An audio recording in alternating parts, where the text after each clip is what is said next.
Welcome into the Action Network podcast. Today we discuss 2022 NFL free agency. We will first dive into the AFC.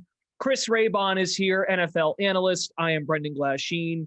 We will go division by division, team by team in the AFC today, Chris. And folks at home, if you have a specific team you have an allegiance to, a team you want to learn more about, be sure to check the podcast. There are listings and stamps for each division, each team. We will touch on all of it in this episode. Also today, keep your eyes out for an NFC betting preview based on NFL free agency, which starts on March 16th at 4 p.m. As of March 14th, teams are allowed to contact and enter negotiations with unrestricted free agents whose contracts expire at 4 p.m. March 16th. Then the new league year begins March 16th at 4 o'clock. So we are just under a week away from that approaching. The draft is April 28th, and then we get to rookie mini camps in May, in June, mandatory mini camps, OTAs, and then training camps in July. There's the map for you in terms of new league year. But again, Chris, next week, NFL free agency, we will start in the AFC. I can't think of a better place to start than the AFC West because of the Denver Broncos acquisition of Russell Wilson. We can start with the Broncos if you'd like, because they are the talk of town right now. They are the talk of the NFL town. What do you look at as it pertains to the Denver Broncos? What else can they do to better their roster and be a contender in this division? Because as we probably assume, it's going to be a tough division for the entire season. Well, going into last year, even you looked at their roster with Teddy Bridgewater and you said, they're probably a quarterback away. I mean, that roster was just strong up and down, and they gave up a boatload of picks for Russell Wilson, a couple of players, Shelby Harris, Noah Fant, but this is still, I think, now one of the strongest rosters in the NFL. I mean, Russell Wilson changes it that much. So I'm looking at edge rusher for Denver. They still have a decent amount of cap space. They're in the middle of the pack. So, Von Miller, that's been kind of a rumor that he may go back there. Chubb has been hurt a lot. So I think what this team should do is not break the bank for anyone, but I think some short-term deals for some of these edge rushers to hire, maybe a Melvin Ingram, a Jerry Hughes, Justin Houston, all of those guys can probably be had for under $10 million a year. And especially with this team, I think they would be willing to sign, a one-year deal. So that's where I'm looking for them. And I also really like the Denver futures right now, because again, I think, this roster could still even get a little bit better. It's already a Super Bowl contender on paper, but they're plus 650 to win the AFC, plus 200 to win the West, which I think is great because it's going to be a gauntlet with Mahomes and Herbert and KC and LA, and the Raiders always kind of hang around. So I think it's anyone's division. So I'm loving the Broncos futures, but looking for them to get an edge rusher to kind of fortify that defense. Yeah, you almost think with that model you just presented, it's very similar to what the Rams did. Of course, you go out, get the quarterback, pay what you got to pay to get the quarterback, multiple first-round picks. You let the Lions swallow Jared Goff's contract to get Stafford. But then as we saw throughout the course of the season, they go out and make moves. They get a Von Miller. They get an Odell Beckham Jr. So the other suggestion might be to wait on Denver, because what if they have some lopsided loss early in the season and folks freak out and think, oh, maybe this won't work. Maybe they don't have enough. As we saw at the Rams, when they hit a little bit of a rut, they went out and made moves during the season. But yes, there is value to be had as of right now before the league year begins. So next question, as we move on to our next team, the Kansas City Chiefs, the favorite to win the AFC West at plus 120, the favorite to win the Super Bowl next year altogether, or pardon me, the second favorite at plus 700 behind the Buffalo Bills, the second favorite to come out of the AFC. What do the Chiefs do now, or what can they do in response to what Denver is up to?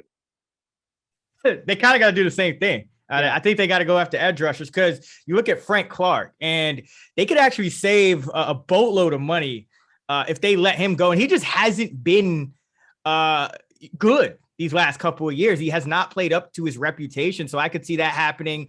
We don't know if they're going to be able to bring Ingram back, but I do think if they don't bring Ingram back, you got to bring somebody like that back. Jones is still good on the inside, but I think you need an Ingram, a Hughes, a Houston, and Houston could be a possibility given the familiarity there. But you saw how much better that Chiefs defense got last year once they acquired Melvin Ingram.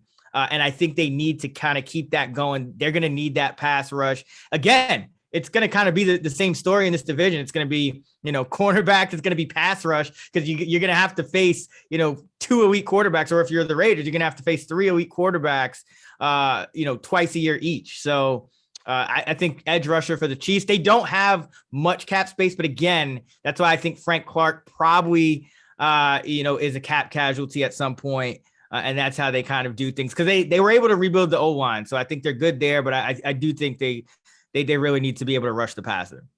They also earlier in the week franchise tagged Orlando Brown. Mm-hmm. They, like you said, offensive line, they've shored up the last couple of years. But my counterpoint to you would be cap space can be maneuvered in ways, and they're going to have to do that, right? Going forward with now talking more big picture with them, with Mahomes. If indeed they lock up other big deals with their offensive pieces. Do you sense that does Kansas City have any players that they might want to move off of or cut before the year begins to create some flexibility during the season? I mean, I just go back to Clark. I mean, you're saving, I think it's $12.7 million. That's the guy for me. I mean, I don't know if you have somebody else in mind, but for me, that's the guy that kind of sticks out like a sore thumb. That makes a lot of sense. And again, I don't know if we can consider them big spenders, but to your point, you can get guys on those 1-year contracts, very much like Denver. So it's compelling. I think it's appropriate to mention those two teams first as it pertains to how they will be. It's going to be a tug of war throughout the course of the offseason as to how each team tries to become better than the other. Then you have the Los Angeles Chargers, who have expectations with their new quarterback, their newer quarterback. And in that, I mean, Justin Herbert, younger quarterback, 9-8 season last year. They play a compelling Week 18 game against the Raiders. We all know how that went down. So you kind of weave into the discussion here. They've got Brandon Staley back at coach, who I think did a pretty good job running the offense, but some questionable calls down the stretch. There's pressure on him coming into the season. But personnel-wise, what can the Chargers do to better their roster? A lot. Right now they are at the top of the league in terms of cap space. So I mentioned the Broncos and how I kind of like their futures. I love the Chargers futures. I mean, they're plus 400 to win the division right now because, the Broncos obviously jumped and the Chiefs are still the favorite. I think that's great value. I think these teams are still, when it's all said and done, going to be very close because yes, the Broncos and the Chiefs have the better rosters on paper right now, but the Chargers have the quarterback and the Chargers have the cap space. And I think they have a pretty good coach. I know he's been criticized at times, but I like, he's thinking outside the box, which I think is good. But I look at the cornerback position for the Chargers. Samuel wasn't that good. He could make a jump, but Davis ranked near the bottom of the league in PFF grades. Chris Harris is well past his prime and is a free agent, so he probably won't be back. They were 19th in pass defense DVOA. Everyone talked about their run D, but a lot of these teams, they're conceding the run nowadays. And I think the bigger issue is that if you're going to be bottom 3 against the run, you can't also be below average against the pass, and you can't be below average against the pass in this division. So I'm looking at them with this cap space. Go after JC Jackson. Like you were, outside the top 20 in interceptions last year. This guy has 17 in his last 33 games over the past 2 years. Darius Williams is another guy who played with Staley in Los Angeles. So I think they'll go after him.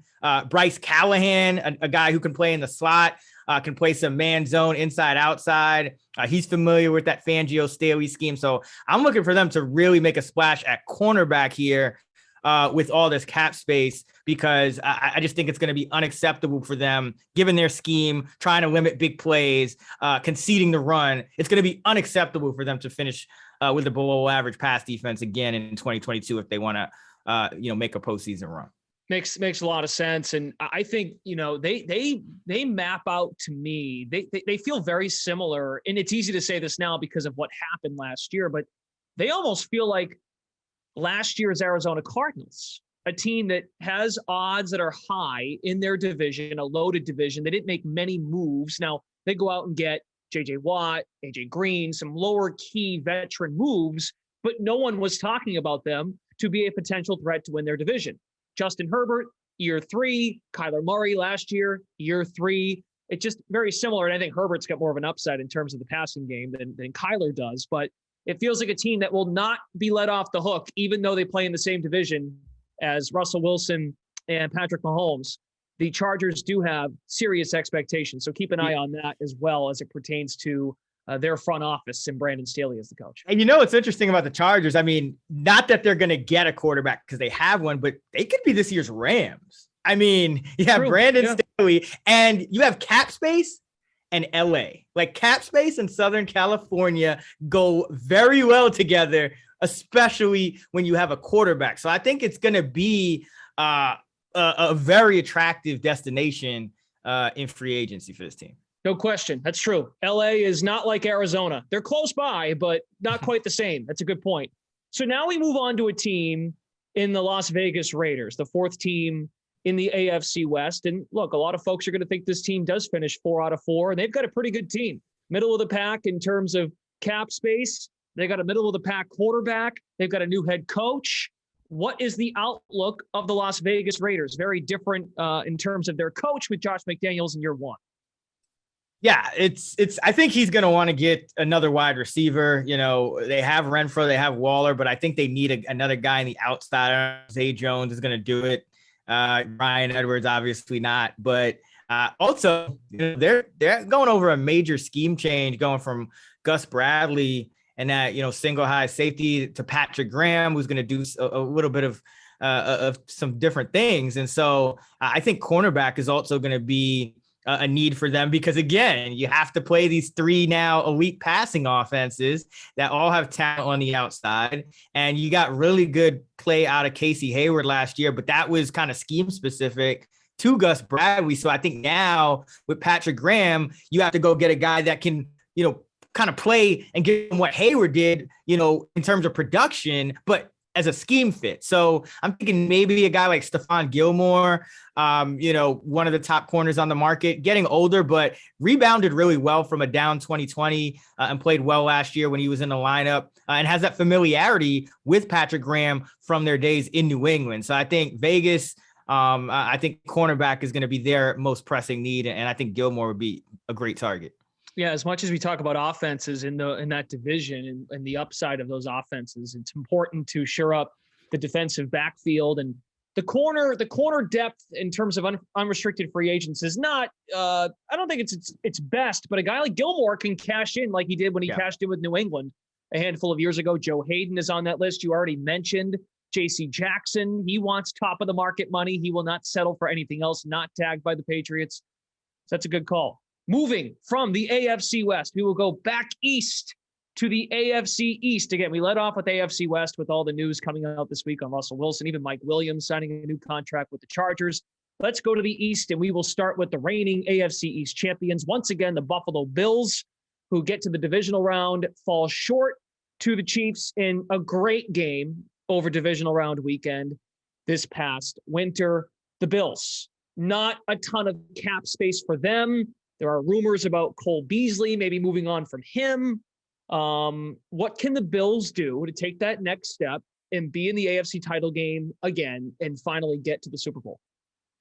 The Bills got a lot of pieces in place. They don't have too much cap space. They're kind of in that bottom quarter of the league, bottom third of the league in terms of cap space. But I think for them, it's just kind of focusing on some of the littler things that could kind of prevent them from going all the way. At the defensive line, you know, Jerry Hughes, he's a guy that might not be back. You know, that's some pass rushing that they're going to lose right there. You know, Shaq Lawson, there's some mutual interest. Maybe he goes there. I think defensive tackle, you know, they were pretty weak up the middle. You could run on them at times, even though they started the year very well against the run. So maybe a guy like Calais Campbell comes in, signs a 1-year deal. You can get him for, I think, under $10 million. And then if Beasley's moved, especially, but even if he's not, I really like the fit for Christian Kirk.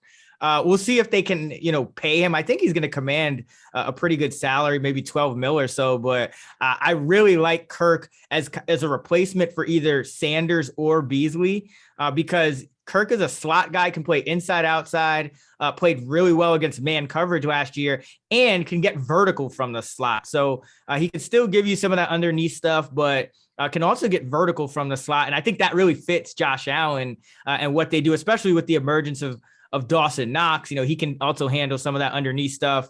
They can go to Singletary if they want. So I like the fit for Christian Kirk there. But yeah, I think it's defensive line and then just figure out, how to keep at least, 3 deep at wide receiver, if not 4 deep.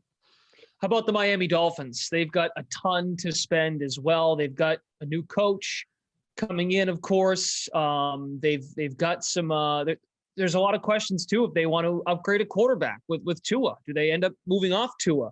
They're running out of time based on the stars that are going away with Rodgers and Wilson, their decisions earlier this week. But what are some things the Dolphins can do to shore up their roster, and what does their cap outlook look like before free agency?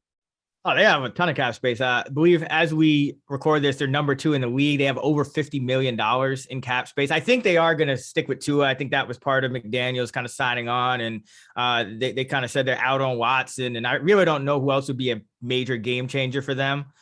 So I think it's going to be about kind of helping Tua. And one of the things he struggled with was pressure. His 34.2 PFF grade under pressure was 33 of 40 qualified quarterbacks, just 3 touchdowns, 7 picks under pressure.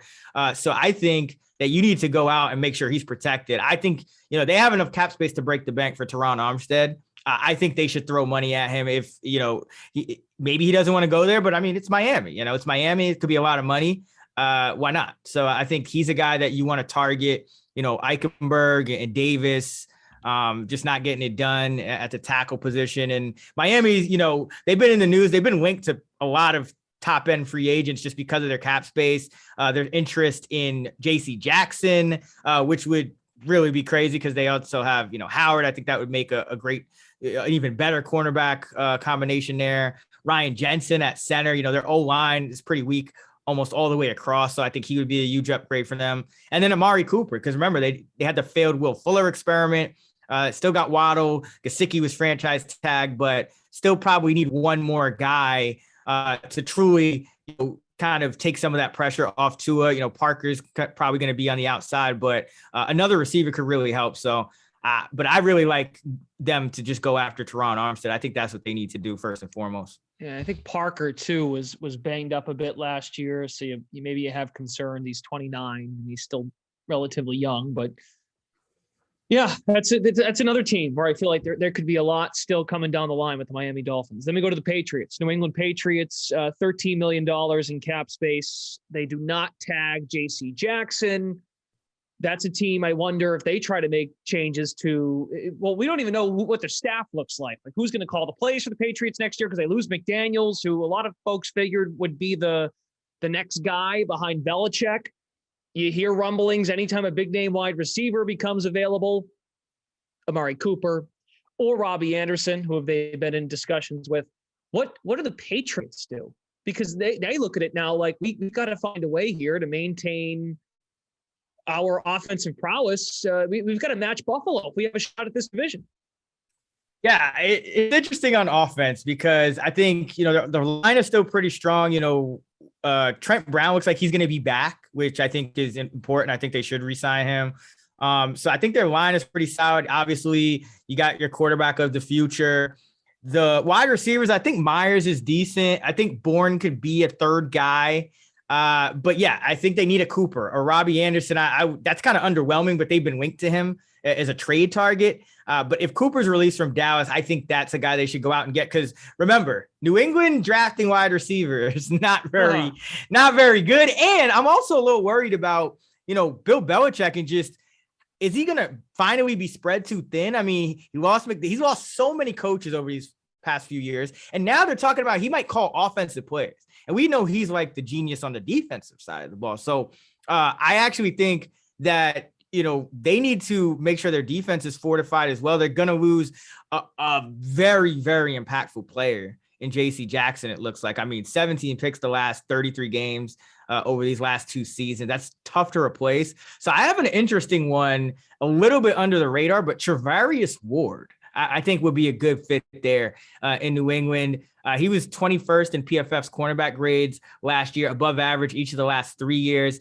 He can play man coverage. He's just 26 years old, and Jackson's probably going to get, $20 million a year. Gilmore probably is going to take, 12 to 15.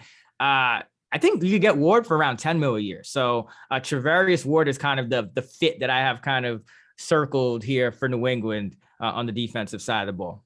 Yeah, Gilmore's not going back there. He ain't going back. That didn't end well. And I mean, it's another big offseason. I thought last year would have been bigger, and by bigger, I mean, they answered the call spending. They spent $180 million, but now it's another offseason where Bill Belichick will be challenged to figure out who the next guy is at corner. And just to quickly wrap here on the Patriots, they've had a guy at corner for the last decade. I mean, you go back to they did it with Revis. They did it with Malcolm Butler. They did it with Asante Samuel. They did it with I'm drawing a blank on his name. He's a broadcaster now.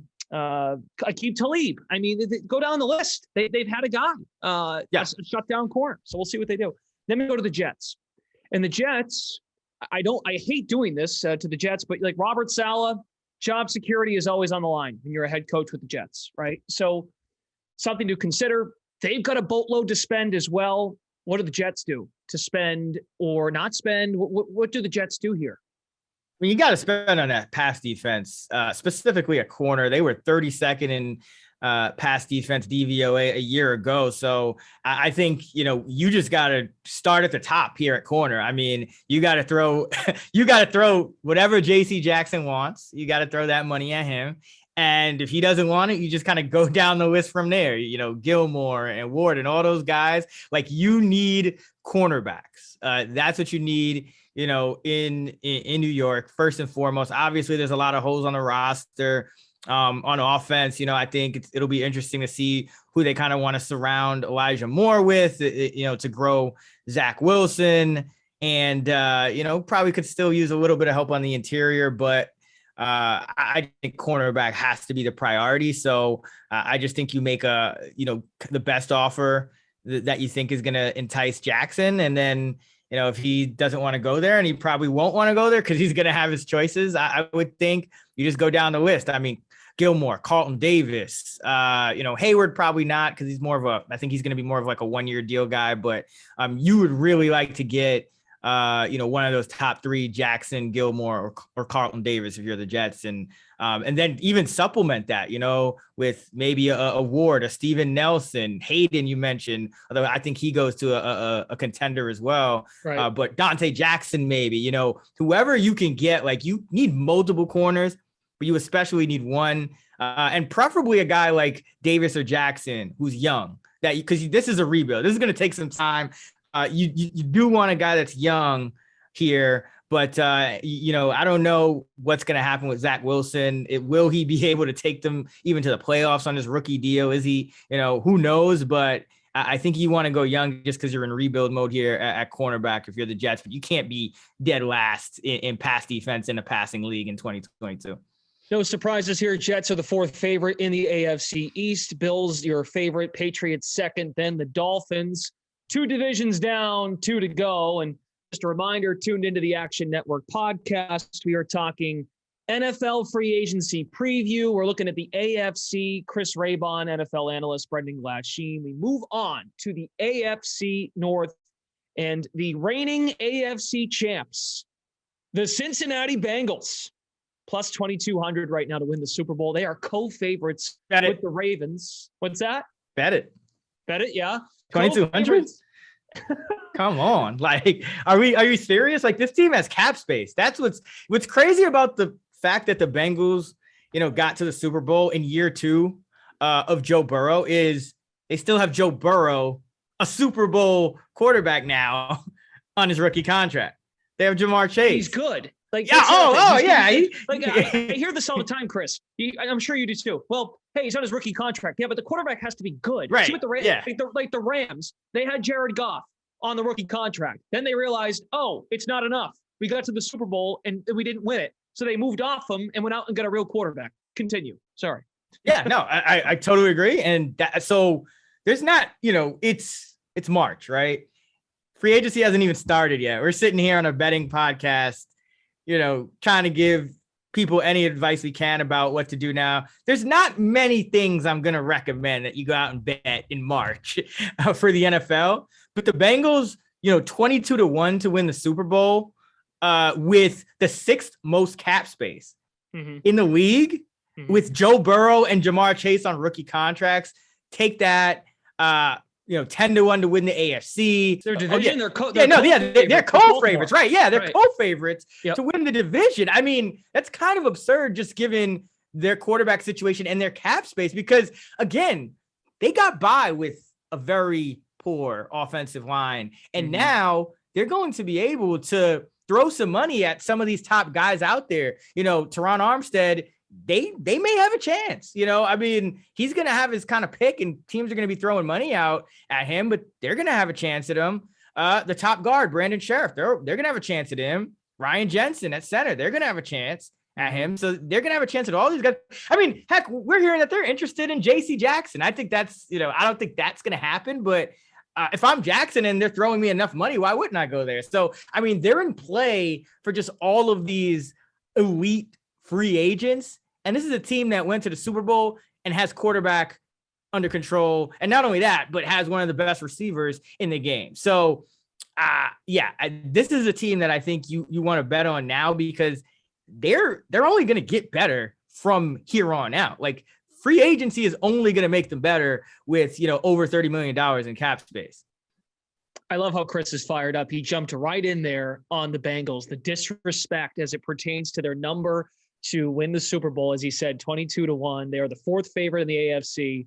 As we discussed earlier, though, my only caution would be maybe you wait, get a better number during the season if they get off to a slow start. The Super Bowl hangover thing, that's real. I mean, yeah, it is. But like the people listening to this podcast, they're not trying to wait. That's why they're listening. I know. So we got to give them. There's not many. Again, like you're not going to hear me throwing out a bunch of these recommendations. I just think the Bengals are one of the few that you look at and you say, oh, this team is going to get better. Like, yeah, like the Dolphins are going to get better, but like, is it going to matter? Probably not, because it's going to be Tua Tagovailoa. But the Bengals, with Joe Burrow, it's like, okay, Joe Burrow and $34 million of cap space. Like that's what you're looking for if you are listening to an NFL betting podcast in March.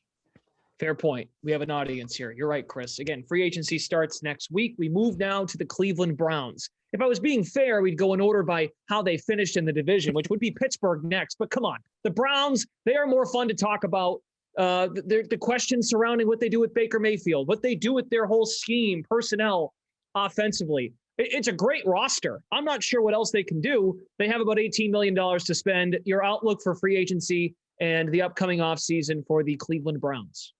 I mean, it's a great roster at some spots, not at wide receiver. And now we're hearing that Jarvis Landry may be on the outs as well. So they're in real trouble at wide receiver.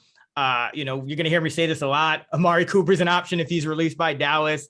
I'm not really impressed with the wide receiver class this year, to be honest. I actually like the guy who excites me the most is probably Christian Kirk, which tells you all you need to know.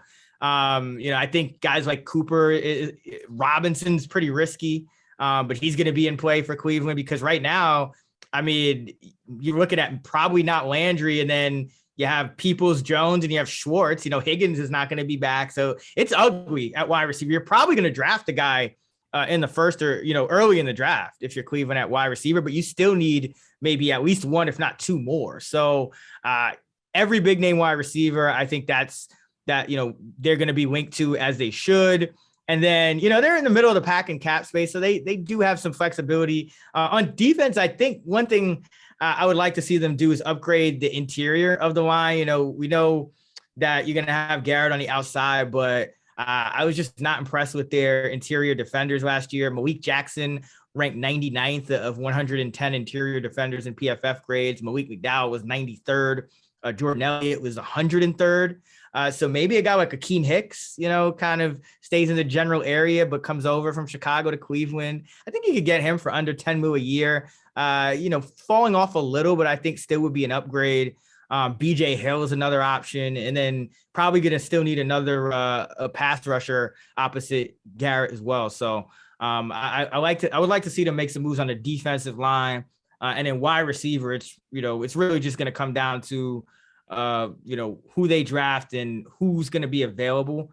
I think I wouldn't like break the bank for Robinson. I see the contracts I'm seeing for him. The projections are like, 15 mil. I don't know. I mean, don't get me wrong. He's a good receiver. I don't think last year was a complete reflection on him, but we've seen him have these really down seasons sometimes with bad quarterbacks. And I don't know where Baker's at this point, especially because he doesn't have receivers. So, if you're the only guy there for Baker, it's still going to be tough. So, and it's going to be a tight end centric offense. So yeah, it's wide receiver and it's D-line for Cleveland. Do you think there's a strong possibility Landry's out? I mean, at first I didn't, especially, once Beckham left, but the more I, read into it and the more I'm hearing is that, he's unhappy. They might be unhappy. The contract, they don't like it. So I think it's possible. And, he kind of, he's Odell's boy. So, I mean, I don't think he is too thrilled with playing with Baker either, to be honest. That's just the sense I get. I don't know if that's been like an actual rumor or not, but I think there's a real chance that Landry's out. Baltimore Ravens, very limited in terms of what they have available to spend this offseason. What else do they put around Lamar Jackson? And what can the Ravens do in this free agency period? I think Lamar Jackson just has to carry them. Like, I don't think, like, we've kind of talked about every year, what are they going to do on offense to kind of help Lamar? And, right. They got Bateman and Watkins last year, though he didn't really pan out, but you have Brown. Mark Andrews is a stud, might even be the best pass catching tight end in the league now. That Kelsey's getting a little bit older. So, I think Jackson's their guy. He's their money franchise quarterback. I think he's got to just carry them on offense. I think you have to fix the defense. They were 30th in DVOA against the pass, and they were 31st over the middle. So I think a slot corner would help a lot. They're going to, obviously get healthier on the outside, but maybe a Bryce Callahan, who had a 96th percentile slot grade from PFF, also played some outside corner, played in a man-heavy scheme before. I think, a guy like that could help, but I just think the secondary, maybe you're going to need a safety as well. But I just think the secondary is going to have to be better. And, they're also going to help it out. They're probably not going to blitz quite as much. So maybe you need a little help in the pass rushing department. But yeah, that pass defense has to get better. And I think some depth in the secondary would go a long way, because we saw what happened to them last year and it was not pretty. Finally, the Pittsburgh Steelers, who did finish second in the division at 9-7-1 in 2021. The big question with them is, who's their quarterback going to be next year? Do we have faith in Mason Rudolph to be the guy? That can't be Mike Tomlin's answer, right? With the talent at receiver, with what they are building on defense. This is also another pretty good roster. The Aaron Rodgers, there was connections there about going after a big name. That's not going to happen, but they, to me, feel like a team. And Chris, I think you're on the same page here. They got to make an upgrade at quarterback, because they can still contend for a wild card spot at the minimum, maybe the division. Yeah, I mean, look at them last year. They got to the playoffs with that, whatever that was, of Big Ben, the ghost of Big Ben. Broken right. So I think an interesting one, and this, obviously there'll be some trade potential with Jimmy G. But I think if you're talking free agency, I think Jameis Winston would make a lot of sense here, because he's a guy that he finally started to cut down on his turnovers a little bit. He showed that he could be in that kind of game manager role with the Saints, very low volume guy. I think he was career low interception rate. I think he would cost like under 10 mil a year, probably. Maybe could even get him on a 1-year deal. And he can get the ball down the field, and that would help Chase Claypool. That would help Deontay Johnson. So for me, I think Jameis Winston would be interesting. Now the ownership has expressed, that they, could be interested in a guy that has some mobility. And because this team was able to win, 9 games with Roethlisberger last year, they can win with kind of a low volume, a game manager type of guy. And so if he's mobile, maybe they get like a Mariota, a Tyrod Taylor, Mitch Trubisky, somebody like that. I mean, they could win another 9 games and sneak into the playoffs with one of those guys. It won't be pretty. It'll be probably just as ugly, but there's not much out there. So yeah, it's got to be quarterback. I like Jameis, but if not, I'm looking at Tyrod, Mariota, Trubisky. Finally, we make our way to the AFC South. Again, on this episode, we highlight the AFC. Today as well, we'll have an episode out on the NFC in terms of our 2022 NFL free agency preview. We'll start with the reigning division champion, number 1 seed in the AFC last year, the Tennessee Titans. What can the Titans do? What's your outlook of the Titans and how they can roadmap their way to another 1 seed and contend in what is now, again, we keep saying it, a loaded AFC? Yeah, I think they're still squarely in their window of contention. So I think they're going to try to, probably go after some cost-effective veterans on 1-year deals here. They don't have a lot of cap space, so it's not, they're 27th in the league. I think they're still over the cap as of now. So they're going to have to do some things to kind of make some room here. But one thing I noticed with them was that this pass offense slipped to 21st in DVOA. And, this team, yes, they're run first with Derrick Henry, but they counted on that pass offense to be extremely efficient because of Henry. And so 21st is not going to get it done for them. And one of the things that I think they were missing was Jonnu Smith. And I know he didn't do much in New England, but I think the tight end position, given how much they use it, I just think they didn't get enough from it. So I wonder if a guy like maybe like a Gronk would be willing to go there on like a 1-year deal. I think he would really be a good fit in the play action game. He could block, but they need somebody over the middle. Chester Rogers, not going to get it done. Nick Westbrook-Akina, not going to get it done. We saw how that ended in the playoffs. So I'm looking at, if not a tight end, a Gronk, an Ertz, maybe a slot receiver like a Jamison Crowder. I think Braxton Berrios actually would be really interesting. I think he's an underrated guy who can play inside, and he would also be able to step into that return role that Rodgers had. So it wouldn't be a big splashy move, but it would be an upgrade on Rodgers, especially the way they kind of use that offense where, they do use a lot of tight ends. So that third receiver doesn't have to be like this super expensive elite guy, but I just think they need more production over the middle of the field, given that they're so dependent on play action. And because Julio, you can't really count on him to be healthy. Wouldn't surprise me if Jonnu Smith becomes available out of New England. He can go back because it didn't go well his first year in New England, which happens with that playbook and a new offense. So keep an eye on that as well. We go to the Colts, and folks remember the Colts now for how they collapsed the last week of the season against the Jaguars. And now, amazingly, they, I think, are a team that you would not have thought this last year at this time, but their head coach and their GM could be 2 guys on the hot seat in Frank Reich and Chris Ballard for how they constructed this roster, and more so how they trusted Carson Wentz to be their guy at quarterback. And now you're hearing that they're going to move off of Wentz and they could be making a move as well at quarterback. What do the Colts do? And especially for Ballard and Frank Reich, these guys are often united together when it comes to their job securities. What do they do to secure their roles and get back on track?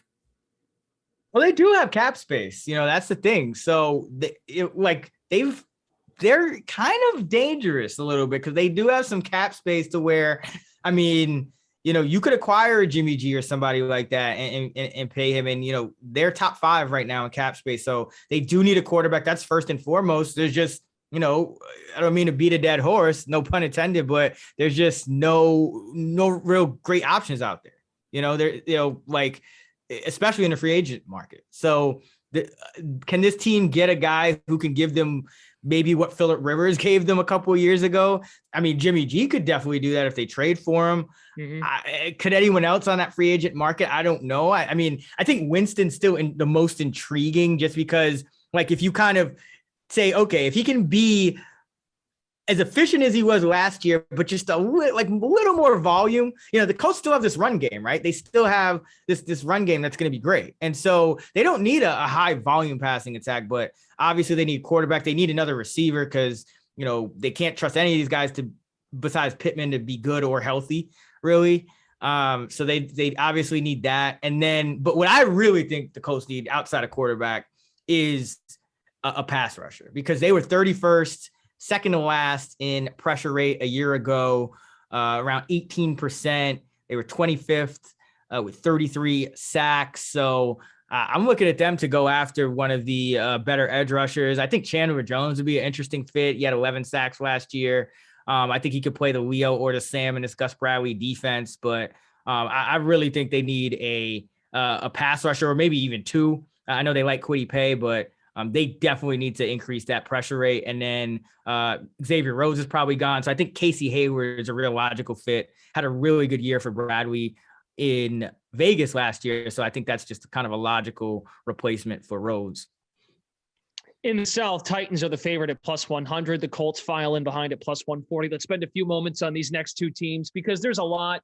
Well, the Jaguars, we'll go Jaguars first because there's a little bit more known, but same situation, I think, more so in this case that Balky, the GM, he better have got this right with Doug Peterson. He's the new head coach, but Balky, I think going into last year, middle of last year, would he keep his role as general manager? I think he remains on the hot seat going into this year with Trevor Lawrence in year two.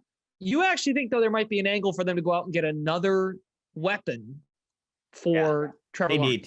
They need to get weapons for Trevor Lawrence. And again, I'm not, I look at Christian Kirk. I think because the Jaguars, they just kind of need to get better all around. So they don't need Kirk to come in and necessarily be that number one guy, although I think he could emerge as such. But I just think that versatility of being able to play inside, outside, beat man coverage, get deep. I think that would be a good receiver. And he's young, he's only 25.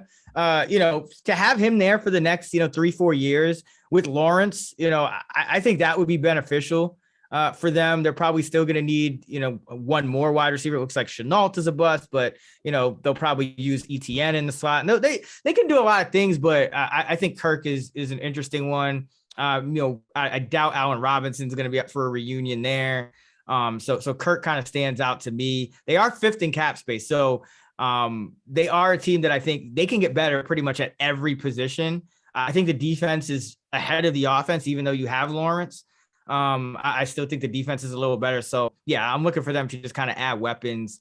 I think Kirk makes sense, but this team is, I would go for them. I would just kind of go after maybe not every, the elite free agents, because they're probably not going to want to go there, but get a lot of solid guys that are young that you can kind of build around that makes sense here in Jacksonville to kind of plug these holes, because this is a winnable division. Mm-hmm. So it's I don't think you want to put all your eggs in one basket, especially at this stage. I think you want to kind of keep that cap flexibility and just kind of shore up the roster, because this is a division that, the way it's looking, a lot of people liked them last year. I wasn't a believer because of Urban Meyer, but this year if things break right. They could be right there with a 8-8 record, and be in position to maybe, or 8-9 or 9-8, whatever it is to win this thing. Jags plus 750 to win the AFC South, which is the third best odds of the four teams. And also, really just folks remember Doug Peterson, Nick Foles, that combination in the Super Bowl. Keep in mind, he got an MVP season out of Carson Wentz and won 13 games. So perhaps you could get the same out of a young, more promising quarterback in Trevor Lawrence. And I like to call it receiver because I'm pretty sure DJ Chark is an unrestricted free agent too. So you get a cheaper he's deal. Not going to be back. I doubt it. Yeah. All right, let's go to the Texans. Of course, a team that it's really hard to figure out what is going on there. Nick Caserio has been dealt a tough hand with the Deshaun Watson story, and they make a change at coach. And we've just got breaking news that we can discuss in our next show, which actually works out well in the NFC, which is that also is dropping today, folks. We'll get to that. As it pertains to the former quarterback of the Colts, Carson Wentz. A minute here on the Texans. What do you think the Texans do? Texans, they could stand to upgrade pretty much every single position on their roster. So, I'm not going to go through them all. We all kind of know who the top free agents are at each position. They're kind of middle of the pack in cap space. Obviously, Deshaun Watson plays into that. But one position that I'll kind of circle here is not one we talk about too much, but guard. I mean, their interior line was just so bad, and their run game was just so bad. Howard was the worst run blocking guard in the league last year. They had nobody good. They were 32nd in rushing DVOA. So, I think Connor Williams, James Daniels, these guys are going to be available, both top 20 run blockers at guard. I think those guys make a lot of sense, but I just think, this roster is going to have to get upgraded all around, but you have to be able to get a yard when you need it at some point. You can't just run for 30 yards every single game when you're a team that probably has to kind of shorten these games and because you're going to be the underdog in every game. So you can't be that bad at running, even though running is obviously not as important as passing. So I think you need to upgrade the interior line. That's going to do it for us on this episode of the Action Network podcast. Again, folks, as a reminder, we just went through the entire AFC. We have timestamps, not only for each division, but for each team. So if you want to go back and find your team, a team you like, a team you're passionate about, a team you want to learn more about, Chris has great breakdown of each team in the AFC, which, again, it's expected to be a really fun year for the AFC with all of these quarterbacks joining the conference. For Chris Raybon, NFL analyst at Action Network, Brendan Glasheen, again today dropping the NFC free agency outlook for NFL free agency, which starts next week. Keep your eyes on the Action Network podcast when that drops, and we hope you give it a listen. Thanks for tuning in.